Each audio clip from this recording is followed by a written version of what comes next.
आप अपने घर को सबसे ज़्यादा सुरक्षित मानते हैं, लेकिन वही घर अपनों के खून से रंग जाए तो। आज हम बात करेंगे जयपुर के ऐसे केस की जिसने पूरे जयपुर को हिलाकर रख दिया है।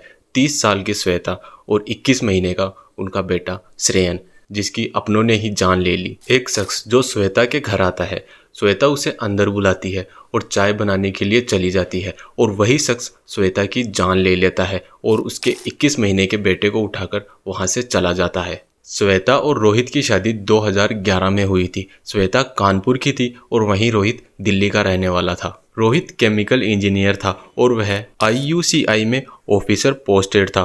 उसका ट्रांसफ़र राजस्थान जयपुर में हुआ था और उसका बेटा श्रेयन जो 2018 में हुआ था। 7 जनवरी 2020 को रोहित के पास अजय का कॉल आता है। अजय बोलता है, तुम जितनी जल्दी हो सके घर आ जाओ। रोहित जल्दी से घर आता है और वह देखता है कि उसके घर के बाहर बहुत ज़्यादा भीड़ थी और वहीं पुलिस वाले भी थे। यह देखकर रोहित बहुत ज़्यादा घबरा जाता है। उसी दिन शाम 7:30 बजे रोहित के पास एक मैसेज आता है जो श्वेता के फ़ोन से आया था, और उस मैसेज में था कि अगर तुम अपने बेटे को जिंदा देखना चाहते हो तो तुम 30 लाख रुपए की व्यवस्था कर लो। रोहित यह बात पुलिस को बताता है और साथ में ही श्वेता के भाई को भी बता देता है। अब रोहित ने अपने पत्नी की मर्डर की FIR दर्ज करवाई और साथ में ही अपने बेटे श्रेयन के लापता की भी FIR दर्ज करवाई।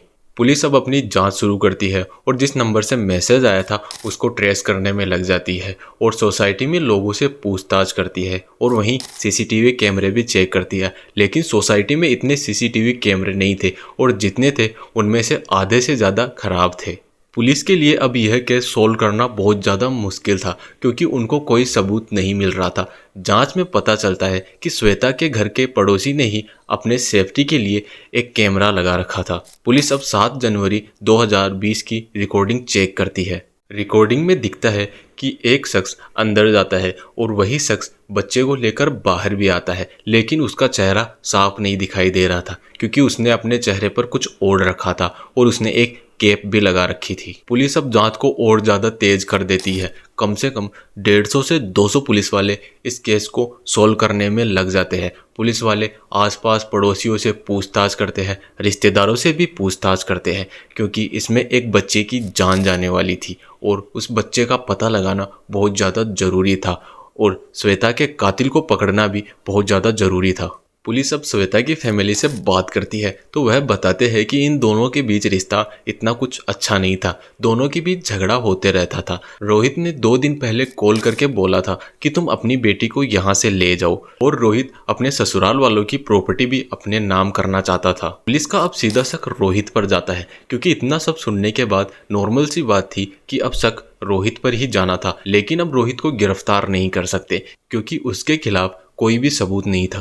दूसरी तरफ पुलिस श्रेयन की तलाश में लगी हुई थी और उस फोन को भी ट्रेस कर रही थी। वह फोन अपनी लोकेशन बार बार बदल रहा था। रोहित बोलता है कि मैं 30 लाख रुपए देने के लिए तैयार हूँ, लेकिन मुझे मेरा बेटा कैसे भी करके ला दो। अब यह केस पुलिस वालों के लिए बहुत ज़्यादा डिफिकल्ट हो गया था क्योंकि रोहित पर शक था, लेकिन रोहित पुलिस को पूरी तरह से कोऑपरेट कर रहा था। वहीं दूसरी तरफ श्वेता के घर वाले रोहित पर ही इल्ज़ाम लगा रहे थे और बोल रहे थे कि यह सब रोहित ने ही किया है, और वहीं रोहित के घर वाले अभी तक जयपुर नहीं आए थे।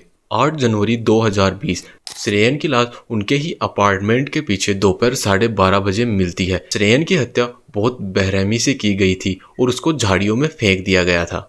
रोहित श्रेयन की बॉडी देखकर सदमे में चला जाता है और पुलिस के लिए अब यह केस बहुत ज़्यादा कॉम्प्लिकेटेड हो गया था क्योंकि किडनैपर ने 30 लाख रुपए मांगे थे और उसने अब श्रेयन की हत्या कर दी।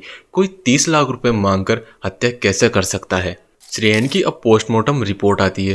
पोस्टमार्टम रिपोर्ट में था कि श्रेयन की हत्या उसी समय की गई थी जब उसकी मां श्वेता की हत्या की गई थी। यह केस एक मर्डर केस था और साथ में किडनैपिंग का केस था, लेकिन अब यह केस डबल मर्डर केस बन गया था।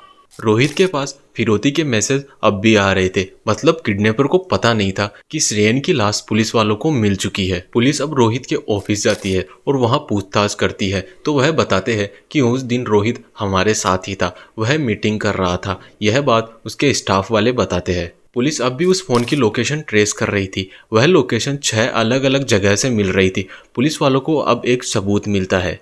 उसमें से एक लोकेशन थी जो सांगानेर की थी। पुलिस अब सांगानेर की उस लोकेशन पर जाती है। वहां जाकर देखती है कि उस मर्डरर के शूज वहीं पड़े थे। पुलिस वहां से सौरभ चौधरी को गिरफ्तार करती है। सौरभ चौधरी रोहित के दोस्त हरी सिंह का साला था।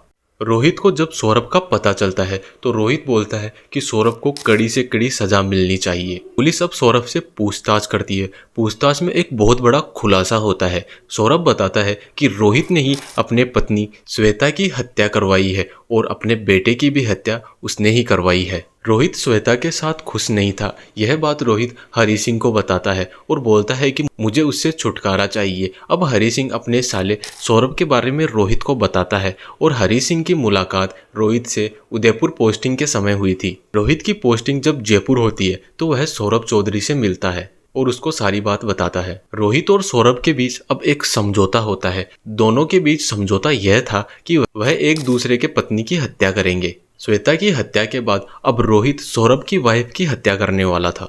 रोहित और सौरभ की फैमिली एक दूसरे को अच्छे से जानने लग गए थे। वह एक दूसरे से मिलते भी रहते थे। इसीलिए मर्डर वाले दिन श्वेता ने सौरभ को अंदर आने दिया।